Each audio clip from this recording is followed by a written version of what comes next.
കയ്യിലിരിക്കുന്ന പൈസ കൊടുത്തു കടിക്കുന്ന നായയെ വളർത്തുന്നു എന്ന് പഴമൊഴി ഒരു പരിധിവരെയൊക്കെ ശരിയാണല്ലേ.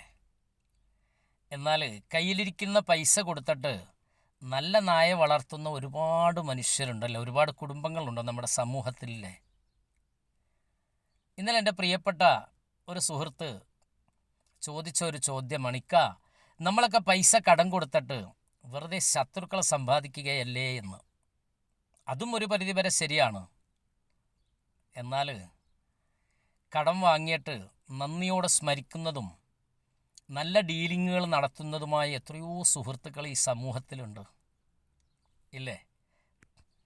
എപ്പോഴും നമ്മൾ ഉപമിക്കുക നായയാണ് നന്ദിയുടെ കാര്യത്തിൽ. ശരിയാണ്. അതാ വയനാട് ദുരന്തത്തിലേക്കൊന്ന് തിരിഞ്ഞു നോക്കിയാൽ യജമാനനെ നഷ്ടപ്പെട്ട ഒരു നായി ദിവസങ്ങളോളം കറങ്ങി നടക്കുന്നുണ്ടായി. പ്രവർത്തകർക്കിടയിലൂടെ, സെക്യൂരിറ്റികൾക്കിടയിലൂടെയൊക്കെ സമൂഹ മാധ്യമങ്ങൾ വളരെയധികം ശ്രദ്ധിച്ചിരുന്നു അത്.